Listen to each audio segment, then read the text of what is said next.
Hello and welcome to another Typical Boro podcast.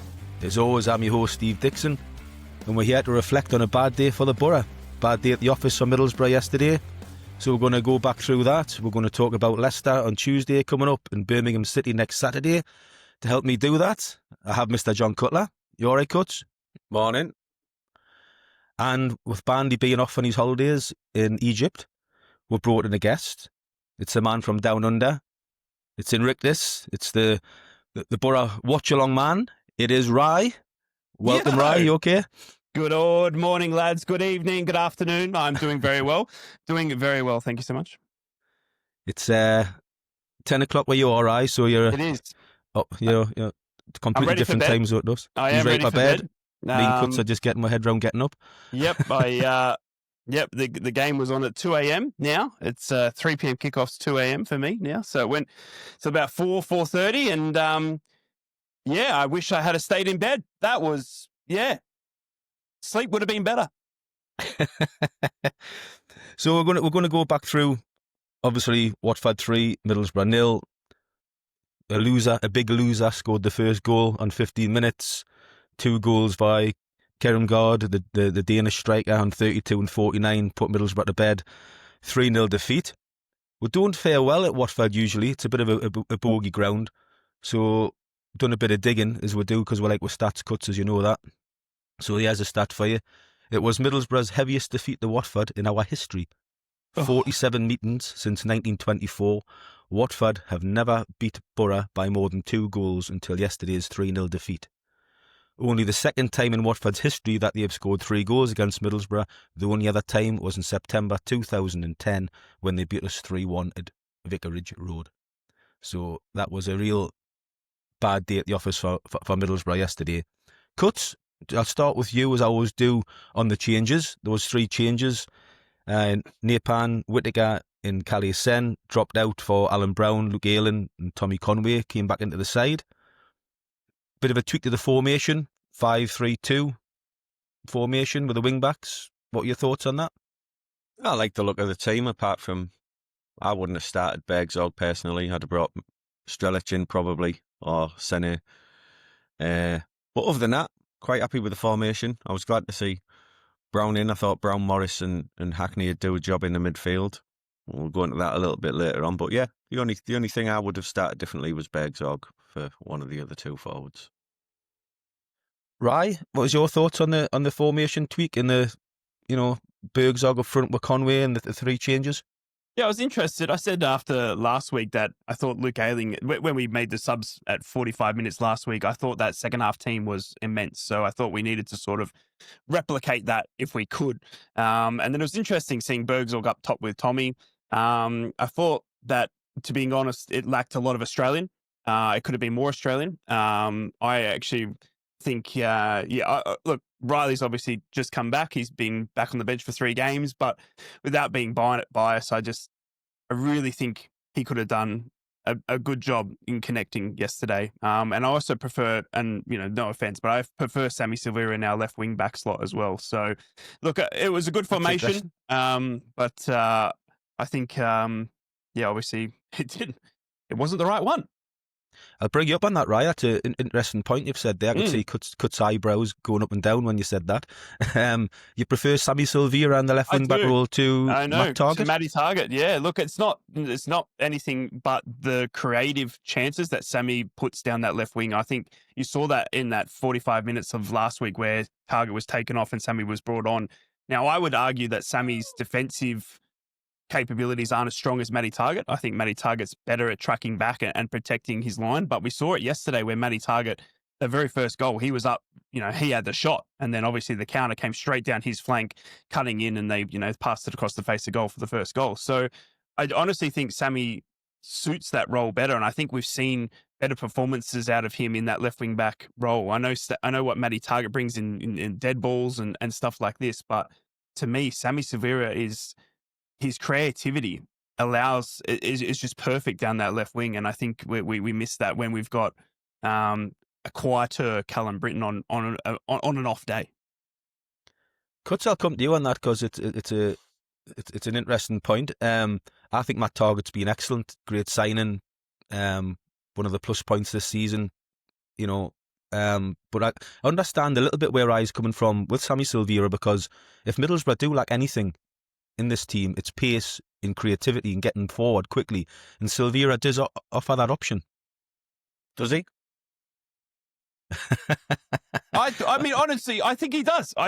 From the start of this season, we saw it. I mean, we've seen some of those chances created in his very first couple of games came from Sammy cutting in from the left. I mean, we saw the release of, a more attacking left wing back. Now, Matty Targett, I think, does a good job, and I think defensively he does better. But I think when you've got a back five, I think you can allow Sammy to play more of a natural left wing. Now, if you have a look at Max Arfston, who we're heavily linked with from Columbus Crew, he's technically a left winger. You'll see the same thing. He's not very defensive. He is a left winger by trade, and he gets down that line and he stays up that line quite high. And I think Sammy Silvera does the similar thing. And I think the biggest thing we have issues with at the moment is, and Rob said it, it's our connection to the forwards.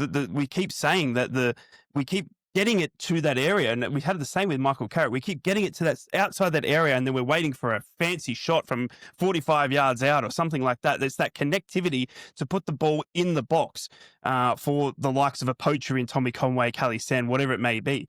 And I think Sammy does that better than Matt Targett. Go on, Cut. I'll agree with one of the Australians coming in. Completely agree. I think once Riley gets in this team, barring injury, Riley won't be taken out of the team. I think I'd be very surprised if he doesn't start at Leicester when we play midweek.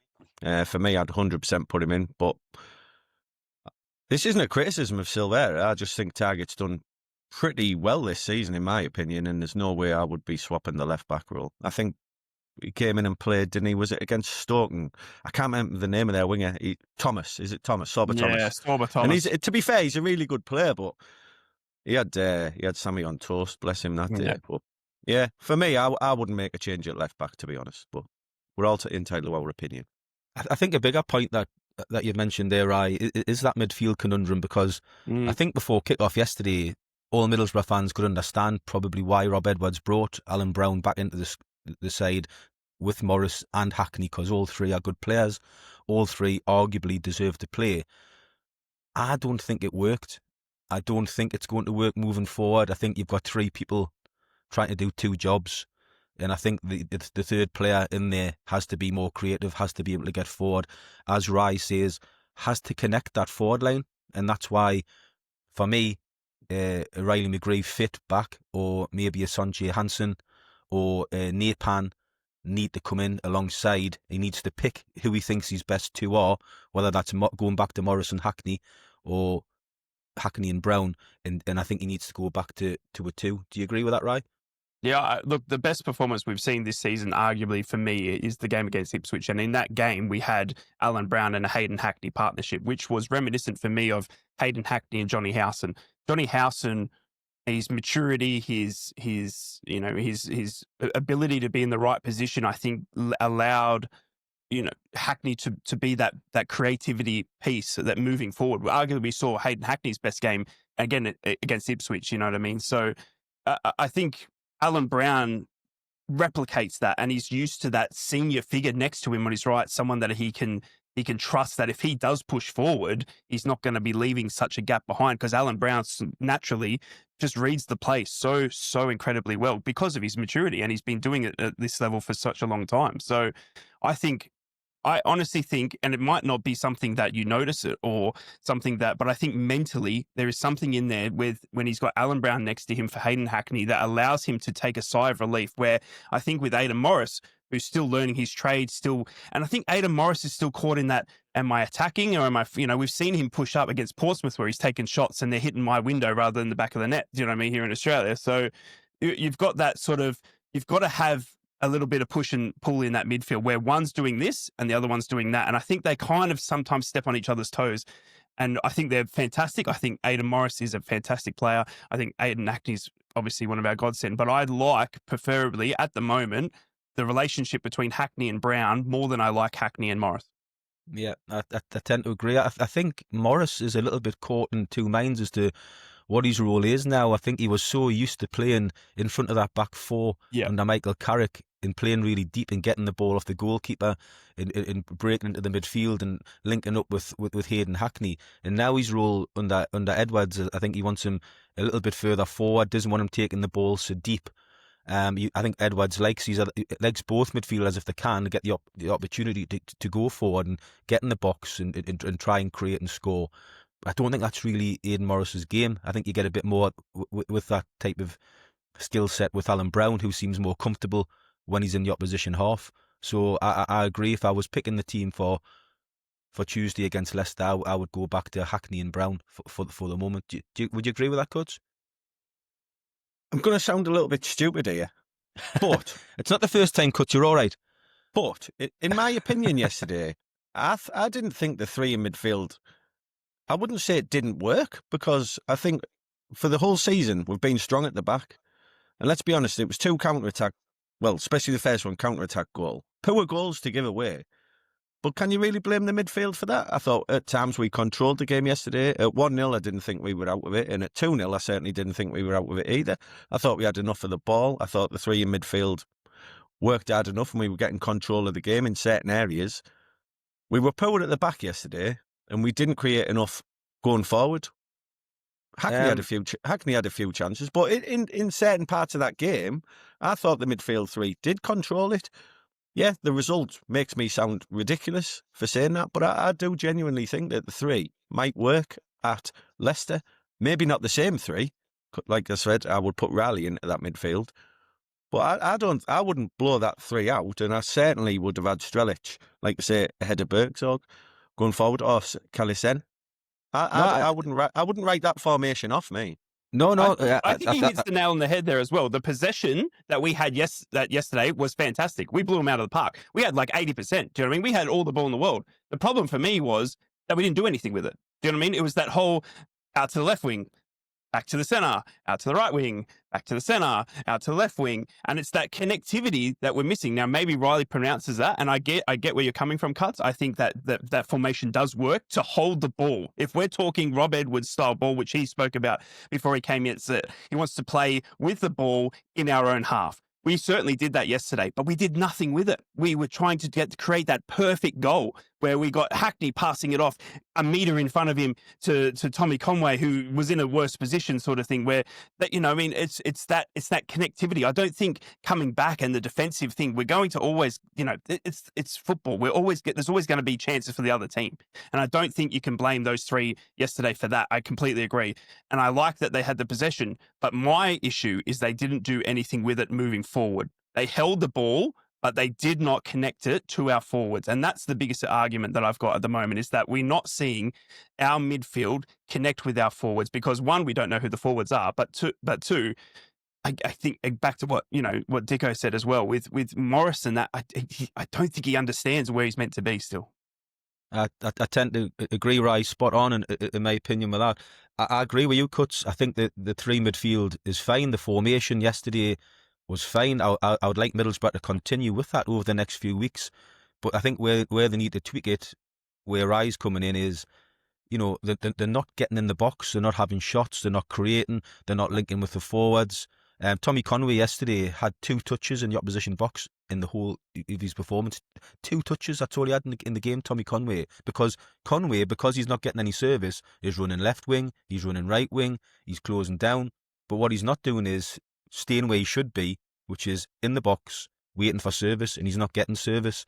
And to be fair, on Watford's first goal, it was Hackney's fault, to be fair. When they broke on, if you watch it back, Loser runs from the halfway line, drives straight down the middle of the pitch to the edge of the box. Hackney is 5 yards in front of him, and he's looking left and he's looking right, is Hackney. But when the ball gets cut back, Hayden Hackney completely loses him, and he slots it away for the first goal. So Hackney was culpable for the first goal. But the formation itself, I think, with a little bit of a tweak, a little bit more creativity, a Napan coming in maybe for Tuesday night if Riley's not 100% fit. If Riley's ready to go, you could put Riley in there. And obviously up front, Bergzorg cannot start in this team. We've got players that should be starting. I've said this last week.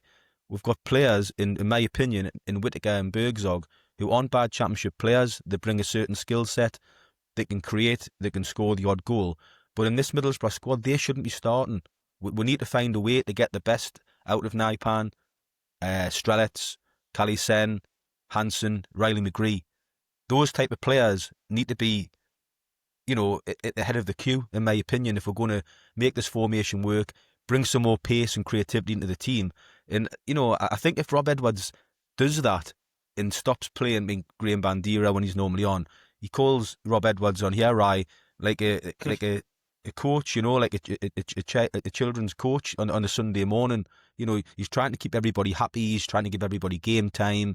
Keep the parents happy. But at the end of the day, you've got to be ruthless in this game. And if that means you've got to pick your best team and you've got to upset one or two players to get the results, that's what he's going to have to do. And I think until he solves that conundrum, Middlesbrough are always going to have these bizarre, awful days like we had yesterday.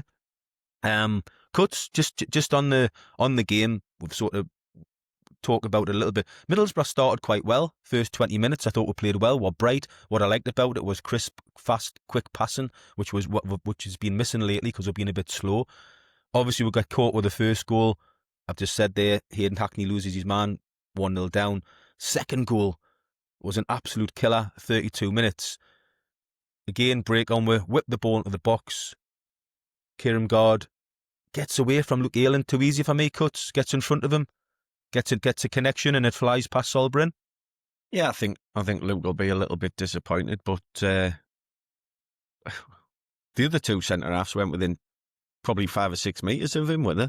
I can't understand how that really happens either. It just came from a bit of a hopeful ball into the box. Fair play to them. From their point of view, it's a good goal, but from our point of view, something that we've been strong with all season. Poor.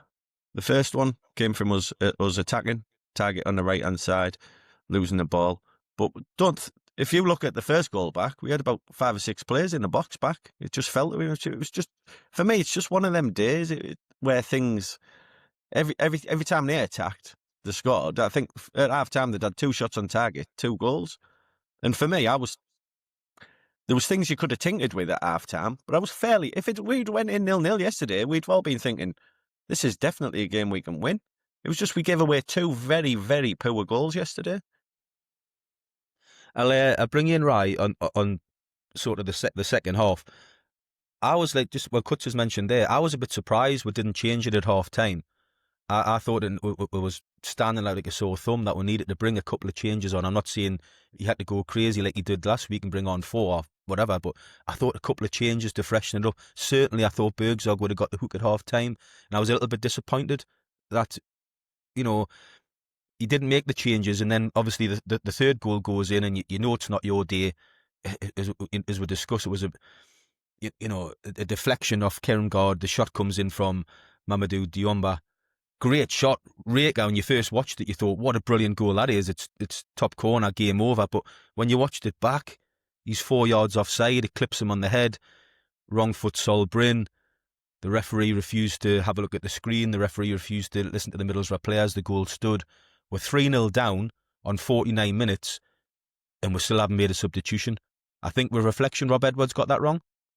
Yeah, look, it's hard because we've come to expect it now, haven't we? I mean, we've seen it now where he's made substitutions at half time and we've gone, wow. Do you know what I mean? And but now, when it doesn't happen, we're like, what are you doing? Do you know what I mean? And we've come to expect it. And then we sit here and we say, well, you've got to, he's being, like you're saying, Bandy comes here and says he's trying to be nice to everyone. Well, yesterday, you know what I mean? He wasn't, when he drags you off at half time, I that's not being nice. Do you know what I mean? Like, and yesterday he kept them on. He said, nope, these lads are the ones that are going to try and find us way. Now, obviously it didn't work and maybe on reflection, you know what I mean? But during that moment, he trusted the lads that were already, 2 down. So it was interesting to see. And it's that mindset again of, well, you did it last week. Why aren't you doing it now when we're 2 down? And last week we were only 1 down, sort of thing. So it's a hard one for me because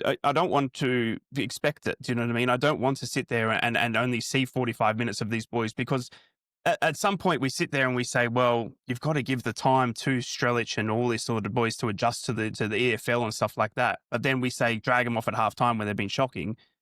it can't work both ways for me, sort of thing. So I agree. I think he's got such a good bench that I think it's in some way becoming a bit of a detriment some now as well, because we're seeing this where at halftime he's like, nah, throw the book at it, throw the book out, get the new one in, sort of thing. So whether that is coming from Harry Watling and, and outside noise or whatever, I'm not too sure. It was interesting for me that he didn't do it yesterday, but, he trusted them to get back into it. He said in his presser afterwards that he didn't think, and like Hut said, he didn't look like we were miles off it. We had all the possession. So, he thought we could still get in there, but arguably we were not creating anything up front.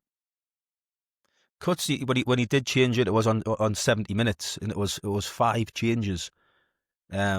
Jones, Bergzog, Morris, Hackney, Conway were off for Strelets, Sen, McGree, Hansen and Whittaker. I'm not a fan of 5 changes like that, cuts in the game. I think it's if you're making 5 changes at once, by the time the players adjust and settle into the roles, the game's nearly over, isn't it? Let's not forget it was 3-0 at the time anyway, so what's he got to lose? 20 minutes left. Spin the wheel, have a go. Do you think it was more maybe doing that? Do you think it was more maybe trying to save players for Tuesday night and you just accepted the game had gone and we just keep those players fresh? Well, of the players who came off, who's a definite starter on Tuesday? You'd say Hackney will be, you would imagine. Yeah. Other than that, I don't think he's done it to save players' legs for 20 minutes because let's not forget, Conway, Jones. They're part of the reason why we were in that hole in the first place. Like I say, I think the scoreline makes it sound worse than it actually was. I'm not saying it was great. There's definitely things we can improve on, but I don't think that was a 3-0 game yesterday. I don't think it was a 3-0 game at all. No. Right. Interestingly, you're on about Rob Edwards with these changes, and I know lots of managers do this, but just another stat for you, we've played 13 league games this season. In seven of those games, he's made 5 subs. In the 5 times, he's made 4 subs. So nearly every game, Middlesbrough under Rob Edwards are making 4 and 5 subs every single game. And I understand that, he's got this squad now and he's trying to use it, for the betterment and to keep everybody fresh. And, if it's not going well, he's got great options on the bench.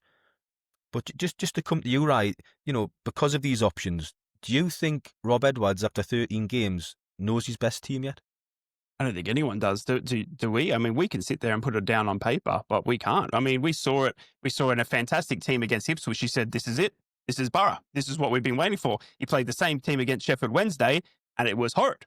But again, there was the atmosphere and all this sort of stuff. Do you know what I mean? So I don't think anyone does. And I think that's, again, the detriment to him. And we saw it yesterday when he made those 5 subs.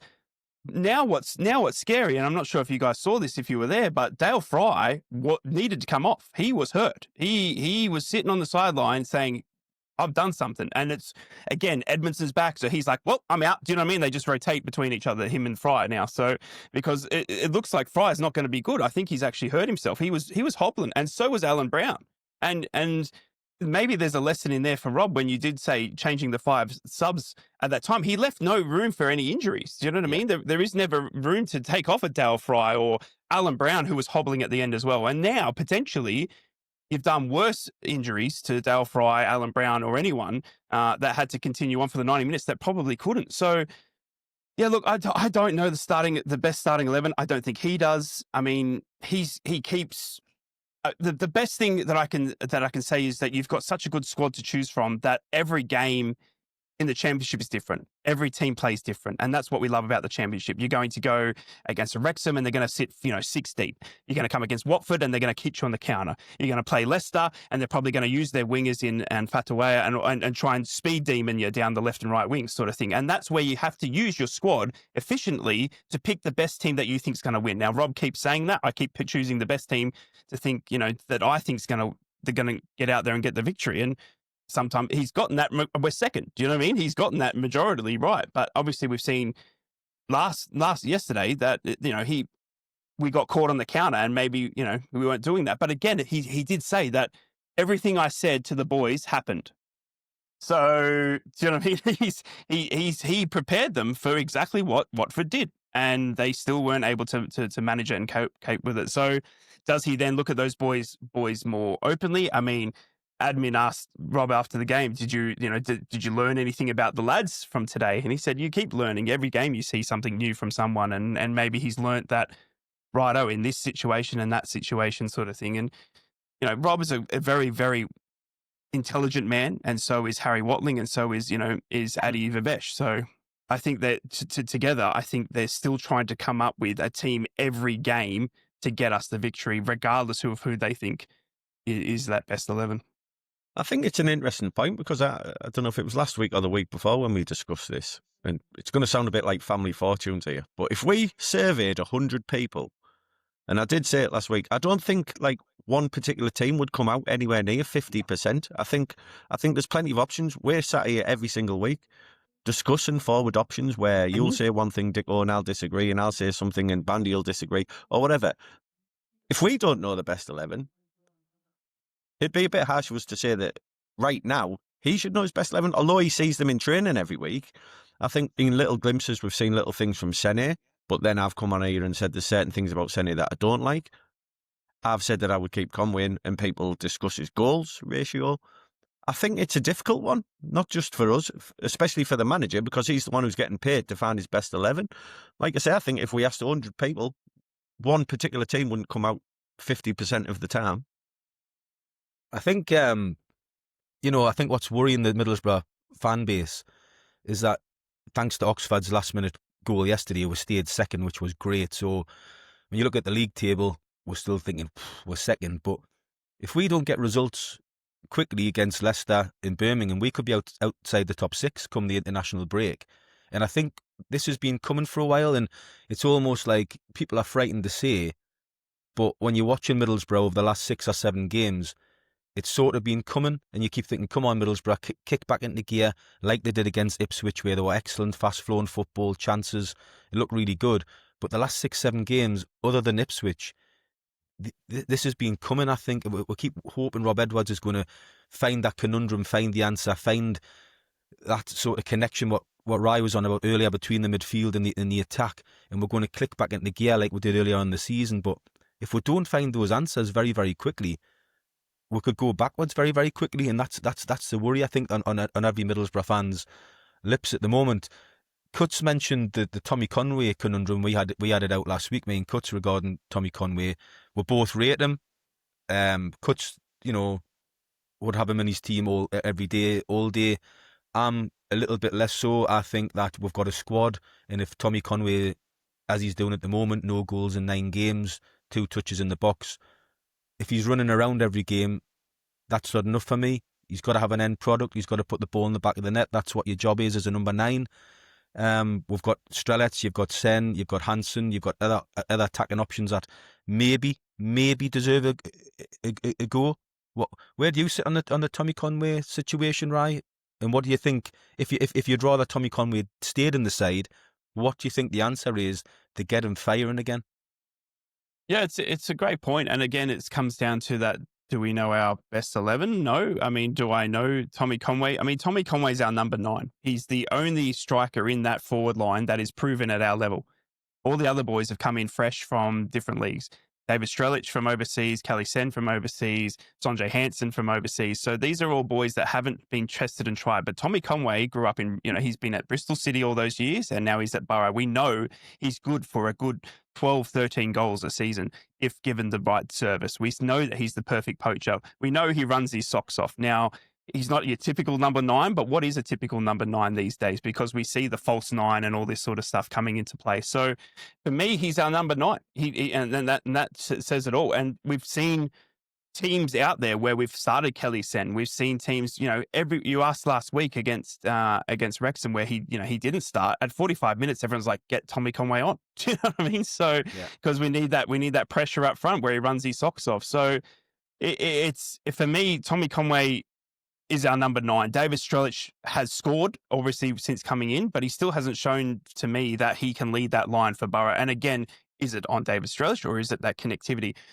For me, it's the connection. It's not Tommy Conway. It's not. I think once we figure out who can be in that midfield, not even in that midfield, that sitting behind that striker, whether it's Severe Nepan, Morgan Whittaker, Riley McGree, somewhere in there.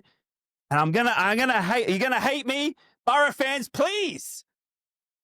But old Phil Azaz was the connector. He connected us from midfield to forward. Yes, he went missing. Yes, he's at a Premier League club. Well done, Phil. Do you know what I mean? But he literally was the connector that we had. And did you saw it with the stats last season?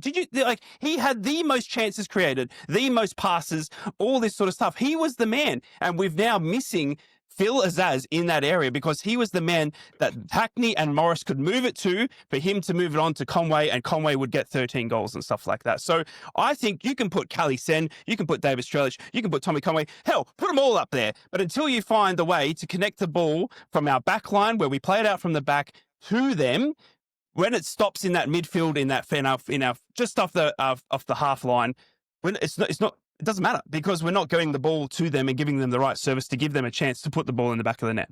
So that needs to be fixed first. And this is why, in my opinion, we have a player in the squad now that's back fully fit that is equally as good as, in your words, Phil Azaz. Yes. Riley McGree. Get him in there. The GOAT. If I could say one thing to Tommy Conway, it would be, I'm starting you, Tommy. We're going to put you up front in a 2 with Strelitz. I don't want you leaving between the width of the box. Stay. And I know you've got a tendency, you like to work hard and close people down. I don't want you doing that because when the crosses come in, at the moment, you're on the left wing, you're on the right wing. There's nobody in the box. You've both mentioned he's a poacher. He's a good finisher when the chances come, generally. But he's not there enough. Like I said yesterday, 2 touches in the box. He needs to be in the box more often than not. This hard work running around, yeah, it's great. But at the end of the day, when his career finishes and when he's long gone and retired, you're judged as a striker on one thing and one thing only, and that's goals. And he's fallen short massively this season. So you're talking about his touches in the box. So Hackney skewed a shot wide yesterday, and Conway was wide open in the middle, with his hands up in the air when he skewed it wide. So is it all down to Conway, or is it down to the players behind him that aren't passing him the ball in the box when he's in good positions? No, it's a bit of both. But what I'm trying to say is he doesn't go in the box enough. He needs to stay in and around the box, and he'll get more chances. Like the one that was skewed wide, if he's in the box every time, eventually one of the ones that's getting skewed wide, he'll find him and he'll put it in the back of the net. But he's not in them positions enough in this formation, in this team. And we need to get back to what Tommy Conway's best at. When he was playing with Ben Doak, he had a connection with Ben Doak where he used to make a run to the near post. Doak would put the ball in, and you'd score lots of goals that way. He needs to find that connection that we're all talking about with, whether it's Riley McGree, whether it's Whittaker, whether it's Nepan. We need to find them connections, and he needs to be in the box more often. But that's the thing. Sorry, Cuts. He's been moved out of that position as well. Don't forget. I mean, we've also tried him as a cam, as a left attacking left striker, whatever you want to talk about it. We don't know what instructions are being given to Tommy. Maybe it is get out there and create the chance for yourself or for some people coming forward, because we are often seeing him having to drop so far back out of that box area to get onto a product that can force the ball forward. And maybe he's trying to do that, but I think maybe. It could be, again, we sit here and go, well, maybe Morris is still figuring out, am I defensive? Am I forward? Well, is Tommy Conway, am I number 9 poacher? Am I the one that's connecting the ball now because no one's getting the ball to me in the box, so I'll just go and get it myself? I mean, Tommy Conway is just running his socks off, trying to get the ball forward for the Boro. Now, that means that at some points when they do get it down the forward and he's out of position, he's like, damn it, I should have been there, but he wasn't. And then sometimes, like Cut said, he is there and he still doesn't get the service. Do you know what I mean? Because then you get the boys who... And it's a funny old thing, isn't it, football? Because it's the 1%ers, do you know what I mean, that sometimes makes a fantastic footballer. In that moment, the 1% of Hayden Hackney passes it to Tommy Conway. Hayden Hackney, Tommy Conway, tick in the box. They don't. He shoots it, hits my window here in Australia rather than the back of the goal. We're all frowning. Yeah, I totally agree. But I'm sure it'll come. It's just, as I say, for me, Rob Edwards needs to pick a settled team, what he thinks is his best team, and just stick with it and give it a run of games for 4 or 5 games and see how it happens. He can bring people on and off, but just keep starting the same team for a few weeks and see how it goes. Pick your best 2 strikers, pick your best 3 midfielders. You like the 5 at the back, go with it and see where it takes you.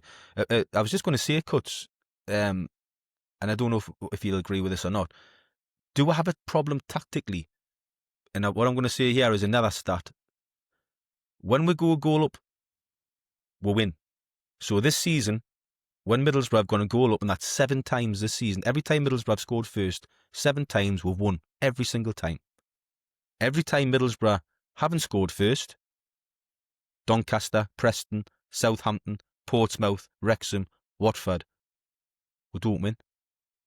So 6 times we haven't scored first, haven't won any of them. Every time we've scored first, we win the game. And all I'm going to put out there is what you are both discussing now is creativity.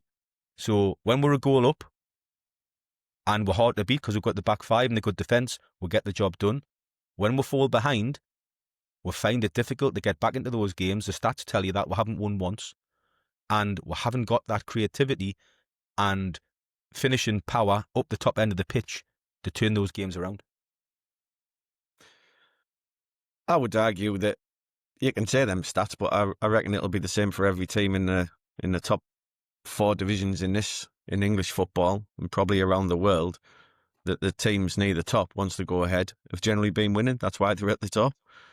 I don't think it's a Middlesbrough problem. I just think that's the way football is. No, but the good sides though, Cuts, when they get promotion, the good sides, if they come, if they start going a goal down or fall behind, they find a way to get back into the game, don't they? That's what I'm trying to say. Middlesbrough, if we're going to get promoted this year, every time we go a goal down, if that means we don't win, we ain't going up. Well, yeah, but yeah, like I say, I don't think that's a Middlesbrough problem. I think that's the same for all teams in 4 divisions that are striving to get promotion. Will it happen? Yes, it'll happen. We'll go a goal behind in games and we'll win games. We'll go a goal up in games and we won't win the games. It's a long season. There's no easy games in the Championship. I say it every single week. Not one easy game. We've went to Portsmouth. Fans are thinking we're going to go down there and win. It's not like that in the Championship. Leicester Tuesday. I know they're struggling. I hope they don't sack the manager before we play them. I hope he stays there. Cifuentes, I think it is. Yeah. It's a game there. Can we go and win? In my head, yes, we can. But we can also see something like yesterday happening because it's the Championship. I'm not expecting to go there and win.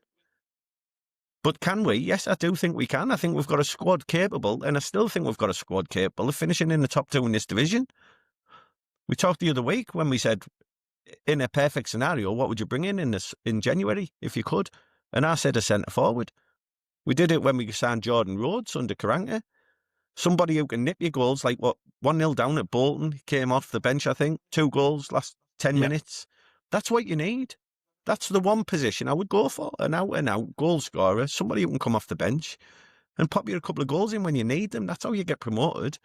There's not too much wrong with this squad. Yesterday was a bad day at the office. Let's not forget, we're second in the league. I understand people saying, it's been a bit concerning in the last couple of weeks. You get nothing free in the Championship. You've got to work hard. Things have got to drop for you. The shot from Hackney yesterday, if he'd have passed it over to Conway and we'd have scored, completely different game. Yeah. Like Rai said, it's 1% things, little things. Rai, do you think there's anything in those stats that I've mentioned that are a bit more concerning?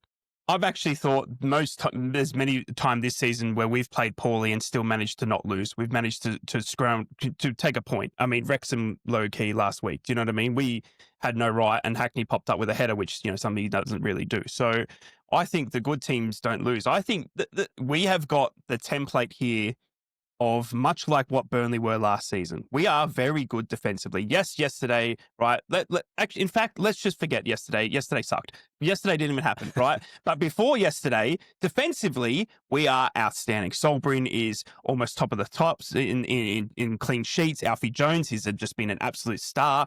Yes, we've had some injuries, but when Dale Fry's come out, Edmondson came in, he looked fantastic. He comes back out. Dale Fry goes back in. Luke Ayling comes in and out. Do you know what I mean? When we have managed all that so defensively well that we are not leaking goals, we have a very good defensive record. Now, I think, the template is there that can be done, and then you go and nick a goal or two. The problem is that we're not nicking a goal or two. Do you know what I mean? Like Cut said, we're not having that player to come on, and I think that the script is there that we can still be here or thereabouts come January with a good defensive record. Yes, it's going to be not amazing football. We're not going to go and blow a team away 6-0 because we haven't got those types of goals in us.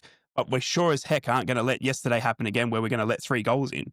We're sure as heck not going to let, anyone beat us easily. It's going to be the 1-0s and the 2-0s, and maybe we go and nick it. And then come January, you look at Norwich, who are down the bottom.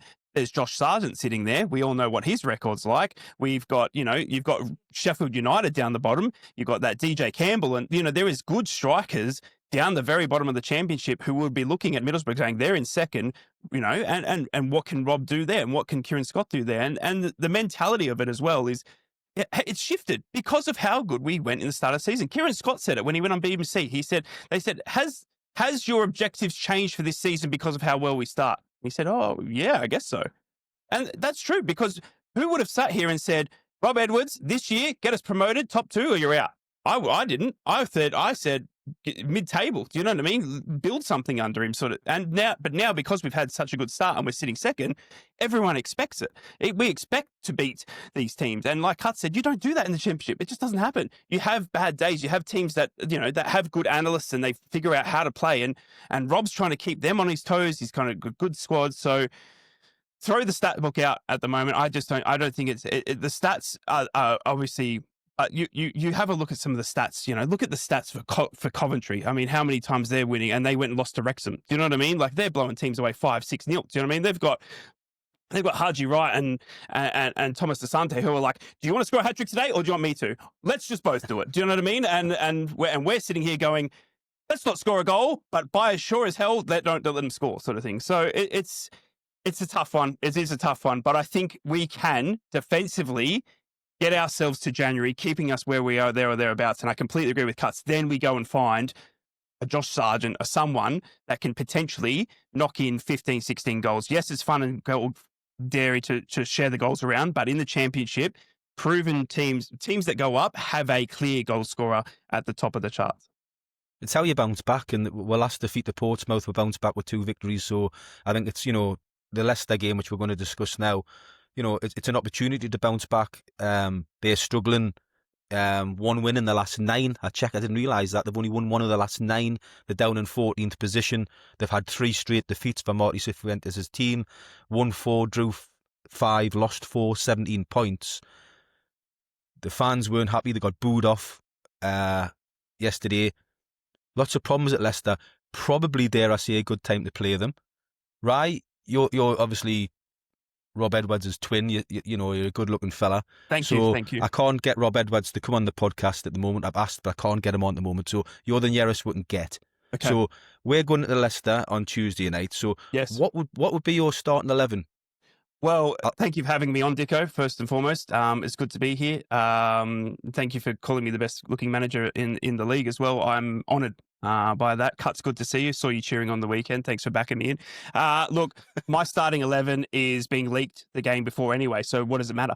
I'll just send you guys the team sheets now, and it'll go out anyway. So what does it matter? Look, for me, Riley McGree is the GOAT. I am the best looking. Well, he's the best looking midfielder in the championship. He is the Australian. I mean, Croc Dundee did some things, in cinemas. Riley McGree could do double that. He sells the tickets because he is that good looking. Get Riley McGree up on this pitch, and I'm going to start him every game from here on out. Yes, his body has been failing, but my God, is that body in good top shape right now? I can tell you that. I saw him in the showers the other day. He is looking ready to go. So Riley McGree to start for me on Tuesday. I think we can definitely bounce back against Leicester. Yes, we need a big performance, but do we? I think we can go in and just nick a 1-0, a 2-0 sort of thing again. I think, you've got a good squad. We've got, severe knee pan and all these sorts of start, people that, he's got the world of his feet. Man City don't sign, trash. They really don't. They do their research. They've got the money to do so. So they severe knee pan and stuff like this. Morgan Whittaker has just scored 2 as well. So yeah, I don't know what my best starting 11 is for you, Dicko, but I'm sure it'll be leaked. Yeah, that's going to have to stop as well, isn't it? I know it's a minor concern, but it is a bit strange how every week that team comes out, isn't it? I mean, there must be somebody close to the camp that's doing it, and I hope it stops because. Well, I can tell you this, Dicko. I had a message from someone inside the club, and I won't name names or dob anyone in, Rob. But they said to me that, and I'll read it verbatim to you of what they had to say. But they said, look, the opposition managers are definitely not reading Twitter or social media, but I can tell you right now, opposition analysts are. There are plenty of opposition analysts that will be following top fans of our club and other clubs to make sure if they know something that they get it into their information buckets as well. A leak is bad enough, but I'm not sure why it's Middlesbrough fans that keep putting it on X and sabotaging us, but what can you do? So the question there was, why is it Middlesbrough fans that are doing it and sabotaging us? Now, look, Matto said on BBC yesterday he doesn't think it's a big deal. He thinks a player goes home, tells his dad that I'm starting, and then his dad goes down the pub and tells his mates, and so on. Behold, do you know what I mean? And that could be it. Is it undoing? No, but is it? It's not a nice thing. Do you know what I mean? When it is being leaked 24 hours prior. Do you know what I mean? And I can guarantee you, everyone's like, oh, it might not be a bad thing. I can guarantee you there are opposition analysts all over social media that work for certain teams because the good teams do the 1%. And I tell you what, if I can get a 1% advantage on Leicester on Tuesday by finding out their team 24, 48 hours beforehand, you think I'm not going to do that with how much money is on stake? Do you know what I mean? It's of promotion back to the Premier League that, you bet your bottom dollar I've got someone searching social media. Yeah, great point. Cuts, do you think it's what Rye's saying is true? That 1%, 2% need to be cut out? The club need to have a bit of an internal and get it stopped. I don't think it's a new thing. I think even under Carrick, people were coming up with teams and what was the starting. And to be fair, 9 times out of 10, they were correct last season and the year before. I don't know why it's happening. Why you would... If I found out the team from someone at the club, I wouldn't be posting it on social media. No. Yeah. Would I message Dicko and Bandy and a couple of my other close mates? Yeah, I probably would. But I wouldn't be putting it on social media. But I'm not going to sit here and criticise whoever's doing it. It's the fault of the person who was going around. It's different when you say there about Maddo saying, "Oh, I'm starting, Dad. I'm starting on Saturday." Mm. You don't have to go name the whole 11. You can go to your families and say, "Great, I'm starting on Saturday. Got your seat in the box or whatever. Get son and daughter ready. I'm not going to. Yeah. I haven't been in the squad, but I am. Get yourself there. Don't need to say the whole 11, do you? I wouldn't imagine Riley McGree's going to be phoning his dad saying, "Oh, this is the starting 11." Call me. He's going to say, "I'm playing." That's about it. Or right, yeah, exactly. Do you know what I mean? I don't know.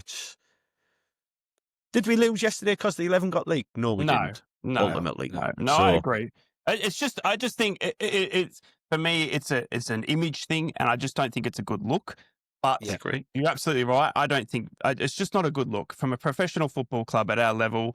You know what I mean? It's just not a good look. But it can be as innocent as exactly that, or it could be as vicious as someone's getting it and leaking it just because they want to grow their social media, whatever it may be. Do you know what I mean? But it's just not a good look for a professional football club that 24, 48 hours before the team's going out.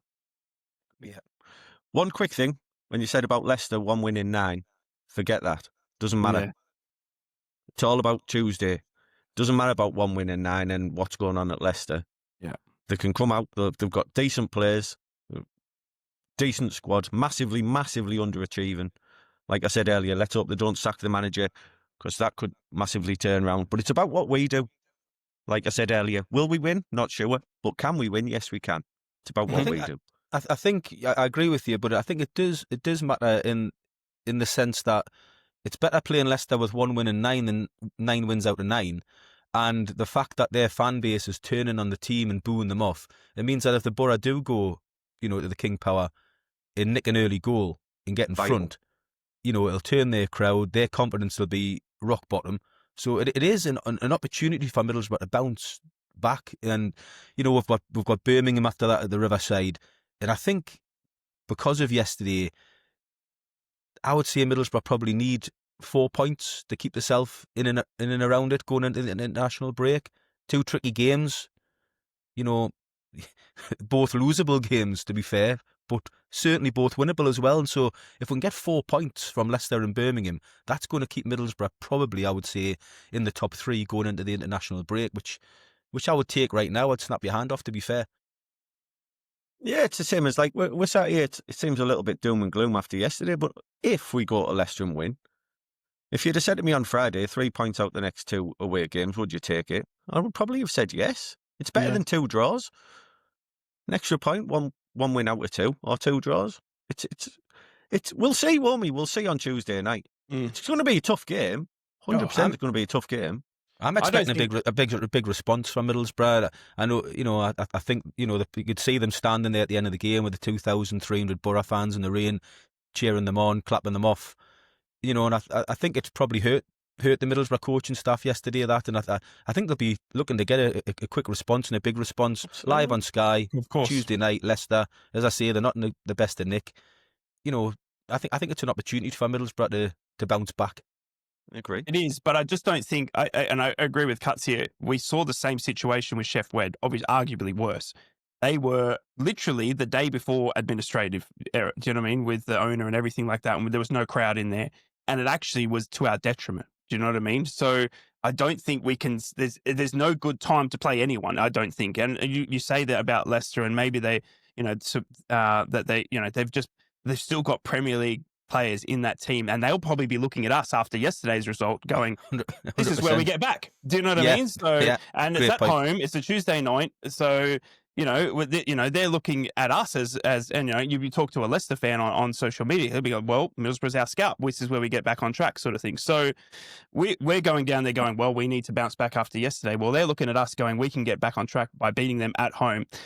There's no right time. And even if we get a goal, up or 2 and we can hold on, then I think it's going to be a mighty, mighty win, because I remember, the Leicester with the Sam Greenwood free kick and stuff like that. They're not easy games.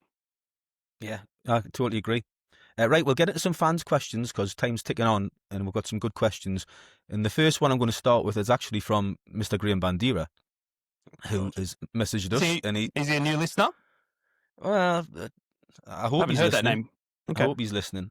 My little artist friend, he comes in with, do you agree that Edwards is beginning to undo all the great work done so far with his Tinkerman approach to keep all players on side? If we're not careful, our slow descent down the pecking order will happen quicker than imagined. Geez, that's a good question, Bandy. He should be on a podcast. That is a really good question.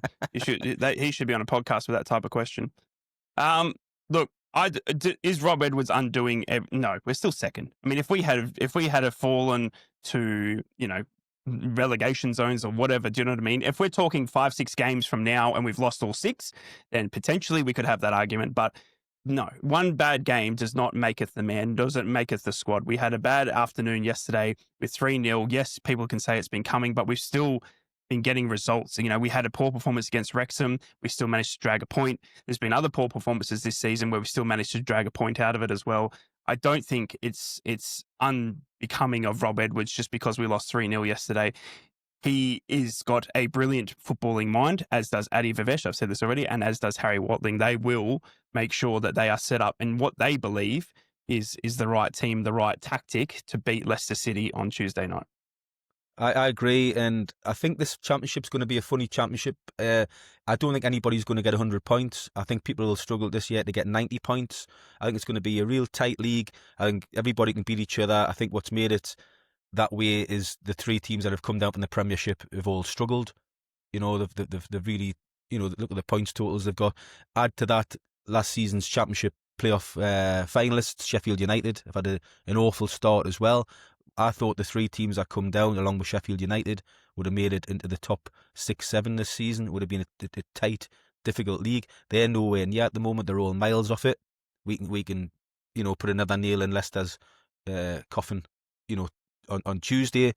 And I think if Middlesbrough can, just keep themselves steady till Christmas, like what you guys have said, and then we can go again, strengthen, maybe bring in another striker or a little bit more pace into the squad. We've got every opportunity to stay in and around the top 2-3 teams this season. We have got the squad, we've got the manager, and it's just at the moment, we're talking about it because we're on a podcast, but I think every Middlesbrough fan feels the same. We're just concerned at the moment that A, we don't know our best 11, and B, the form's just tailed off a little bit. But other than that, let's be honest, it's been a great start. like you say, we're still sitting second in the division. Yeah. Davy Lean, Mr. Middlesbrough, I call him actually. He's come in with flying in the face of some Boro fans' opinions. 1, do we expect too much of Hackney and Morris? It seems highlighted when they have poor displays. And 2, do we need 2 up front to get our strikers scoring? More bodies in the box quicker. There's a big void between the attack and the midfield. I think regarding Hackney and Morris, people are going to highlight when they're not playing so well. But on the flip side of that coin, everyone was highlighting how well they were playing together at the start of the season. I think it's football, isn't it? That's going to happen. Fans are going to watch games. They're going to have their own views. They don't always agree. That's the way football is. With regards to the formation, I would like to see us playing with 2 forwards. I would like to see us go to Leicester on Tuesday and have Conway and Strelic as the partnership up front. With, like I keep saying, put Riley McGree in that team as well. How you do it and the rest of the team, how that works out, not so sure. But that's what I would do. And I would give them 2 together a run of 3-4 games to build up a partnership, work out which each of them are going to be running, where they want to receive the ball. It's okay doing it in training. It's different to a match day. I would start them 2 on Tuesday, give them 4 games, hopefully with Riley in behind or a bit deeper into midfield, where you've got that little bit of creativity. He's not necessarily a ball winner like the other 3 players that we've already mentioned. Bit more creative. Him and Hackney together, I think, could do wonders, me, in this division. Right, you're nodding, agreeing with Cuts? Yeah, couldn't agree more. It's. Oh, look, you said, you had your points there. What we're worried about with point A and point B. One of the biggest points for me is just that we're not finding goals. You know what I mean? That's the thing, is we're not putting it in the back of the net. And even yesterday when we were 3-0 down, we had good chances to still get a goal back, and we still weren't able to bury the ball. And that's what we need to sort of work on. For me, is that we need to get the ball into the back of the net. Now, having 2 strikers up front, I think, gives us more opportunity to do that. And I've said it all pod. I think I'll say it again. It is the link up play from the back, when we're moving out to the back or down the wings with Callum Britton or Matty Target, whatever it may be, from Hayden Hackney. It's that next man between them and the striker that needs to be the right decision. And for me, it is Riley McGree. Rob Edwards said in his, I love that Riley McGree and how good he is at connecting the play. That is what we need. We need someone to connect the ball from the back to the front. And if we can get that and find that on Tuesday with Riley McGree, I think we've got an absolute asset. And then you can, because if you've got that connector, it frees up. You got to understand, it gives Hayden Hackney and Aidan Morris a breath of fresh air off.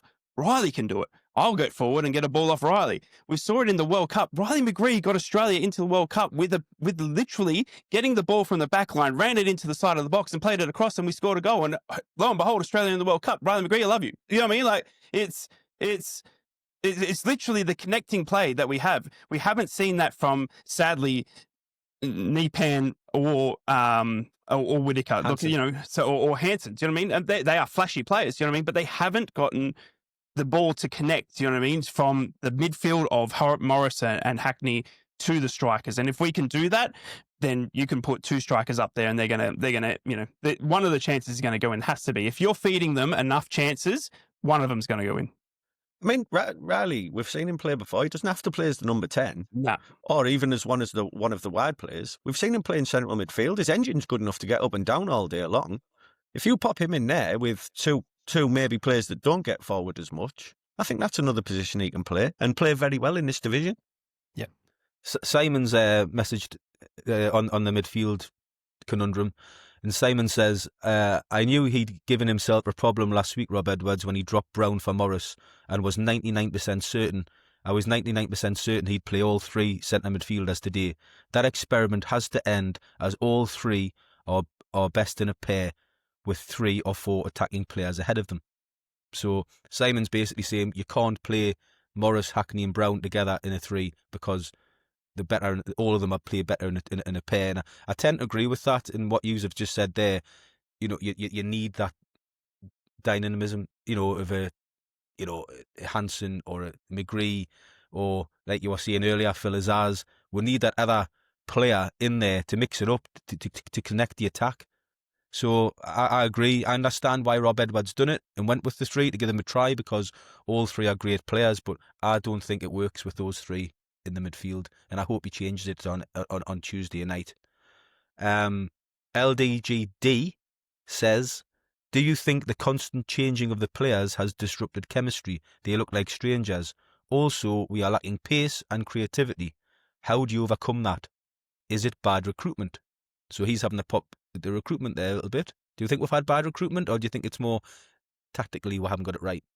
I think it's too early to say that we've had bad recruitment. I think some of the players have done well. If you look at Callum Britton, I think he's been absolutely outstanding. I've been really impressed with Target as well. A few of the other players that are in and out of the team at the moment, I think the jury's still out. That's not a criticism. I think they'll probably agree with that themselves. But I wouldn't write them off. I've said last week when you were talking about Hansen, Dicko, I think he's had slight chances. He's not done enough to stay in the team. Now it's down to these players to show that they're good enough that once they get in the team, if Hansen comes in and plays well, I'm a massive advocate. It's what you've done for me lately. If he comes in and plays well, he keeps the shirt. Yeah. I think that's the problem. Maybe we are making too many changes when players are playing all right. I mentioned the other week about Brown coming out, saying that why can't he play 3 games in 8 days? He's only 30. He's not 35, 36 like Johnny was. Why can't he play 3 games in 8 days? He'd have been devastated to be taken out of that team after them 2 performances. In my opinion, if you're playing well, you keep the shirt.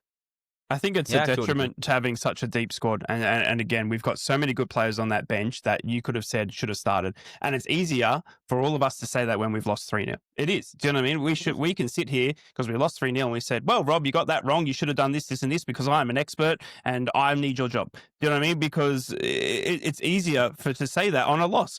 We all become the experts. Do you know what I mean? But he put out a team that he thought was going to go. Now, yesterday, all 3 of those midfielders, if the argument was to, boys, we need to hold possession of Watford, they did that. They had 79% possession to whatever it was at the end of the first half. Yes, we were 2-0 down, but they still held the ball. Now, if it's to be counter-attacking on Tuesday night, then I agree.